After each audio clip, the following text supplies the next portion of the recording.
You know, the funny thing about this game is that I had no idea it even existed. This is Hot Shot Racers. I found it by accident when I was looking around the Xbox marketplace looking for things to buy, and this really stood out to me. Not just because of its premise, but also because of who made it.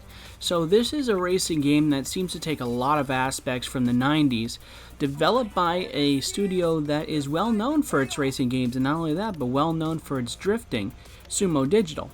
Now, I have to point out that this isn't the primary Sumo Digital Studios, but a division of it located in Nottingham that made this game. And I was looking at this, and I decided to buy it more or less on the track record of the developers. Now, for those of you who are aware of Sumo Digital, you may or may not know some of the projects that they worked on, the most interesting of which, in my opinion, was one of my favorite games of all time, which is Outrun 2, specifically Outrun 2006 Coast to Coast, which I still play to this day, a game that combines good music, a cheerful environment, a variety of cars, and a drifting mechanic that really makes the game a real joy to play and surprisingly difficult at times. And all these elements are things that I noticed in this game as well, so it's something that really drew me to it. In addition to smaller things such as a timing system and a checkpoint system, which is really evocative of games of the earlier era. Daytona USA is something that comes to mind, which is a game I think that really needs to have another come out. There needs to be a whole lot of things like Outrun 3 even, so Sumo can get to work on that after this one. But this game is just what I think we need in this day and age, where things are so gloomy and dark. We have something that's bright, colorful, has cheery music, a light-hearted setting, things that I think that we sort of left behind in video games. And I'm happy to see something like this show up now again. That isn't to say the game is perfect, but there's a lot of things that it does right. And I think I will begin by talking about the things that it actually gets right. It should be noted that Digital Foundry is one of the things that made me get up off my butt to actually record this. This has been on my hard drive for quite a few days, this footage, and I'll have some more later where I'm not yapping. You can actually see the game as it truly is. Okay, so what does this game do right? Presentation. It really has a minimalist art style that, while it does take some aspects of the low poly days of the 90s, it is not so dry and featureless that it's unattractive. Yes, there are games of that era that have more detail than this. Again, Daytona USA comes to mind because I looked at that before I went and sat down and did this. But where it really brings up the slack, though, is in the color department. There's a very colorful game, not only in the environments, but in the cars themselves. You have multiple different cars you can pick. And on top of those cars, you have different parts. You have color palettes. Color palettes you can choose from different characters as well, so it's a very wide combination of things. And the parts that you can unlock to the cars are something that's going to keep you grinding the game over and over again, because it's something that's going to make you want to come back and do things. This is not a very long game. There's only 16 tracks in here, and that sounds like a lot, but if you look at my lap times over there, virtually all of these laps or under a minute. And that's something that really makes the game go by very quickly, is the fact that the races go by fast, so you can do it easily in a sitting, but I'll save that for the part where I think it could have done a little bit better. There are 4 cars for each racer, so that's a good variety. But not only that, every car has its own visual and audio identity. If you're racing the Ford GT or the Porsche or the Le Mans cars or the Lamborghini or the F1 car, they all sound unique in terms of their noises that they make. So it not only feels like every car has character, but it sort of fits with the drivers as well.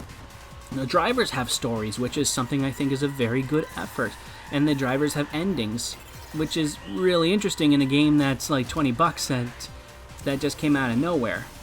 And it's just a good sit down and enjoy games where you do something like you play the character, you do their little story, you get their spiel at the end of things, and you unlock something that you can go and do it again with a different car or with a different character entirely and see their ending. So for its price, it's not bad. It's a good package that's enjoyable. Alright, so, and I guess that sort of leads into what I think the game could have done better, is that after a little while, you can sort of detect the repetition in everything. As I said, there are 16 tracks, but they all sort of take place in 4 major environments. You have a beach level, you have a desert level, you have like an Indian jungle level, and you have the like German Alps, or like the French Alps levels and stuff like that. And because these tracks all share the same environments, the identity sort of like stagnates overall, especially if you do like 1 or 2 Grand Prix back to back and all that. You'll start to notice the similar feels, or like the similar track sections, or like the same character quips that go over and over. This is a semi-quip game. So what I mean by that is that the drivers never shut up, but the other drivers sort of keep to themselves as well. So you'll keep on hearing the same sort of things over and over, but thankfully it's only with your character. That's a positive thing I could say. I wish they talked less, but I'm glad they didn't go all out like Team Sonic Racing.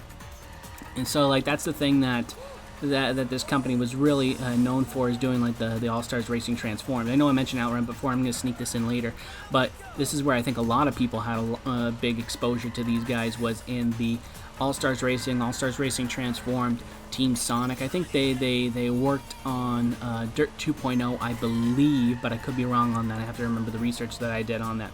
Okay, so I talked about repetition earlier, but I also think I have to talk about some of the driving mechanics. Now, generally speaking, the driving mechanics are really solid. Really solid, especially, and you saw it earlier where I was bobbing and weaving trying to get back from last place into first place and all that. That's great.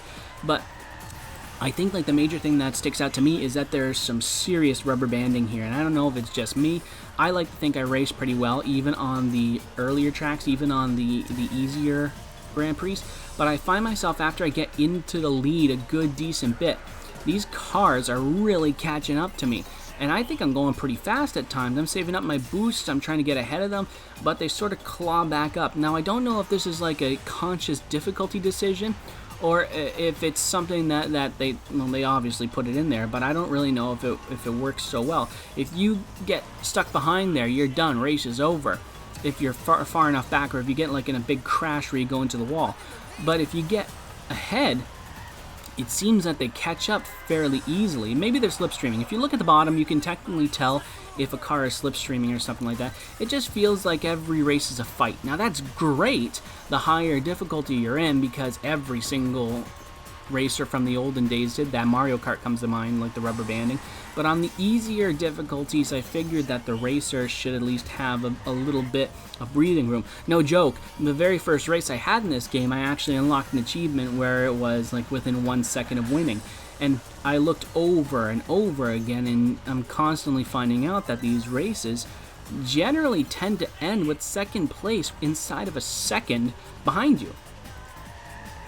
So that was something that I think that's the biggest thing that chafes me in this game, is that like every single race is close. So like you'll have to really race very well. And the drifting mechanic it's easy for me because I've been playing these games for a very long time, so different types of drifting is something I can deal with. But for people that are playing this game for the first time, they really need to understand how much to turn and when. It might turn some people off, but then again, this game is really targeted for people that really explored that era. So yeah, I'm going to go back to the repetition and all that. Something I'm actually really disappointed with is that there isn't like a mega track.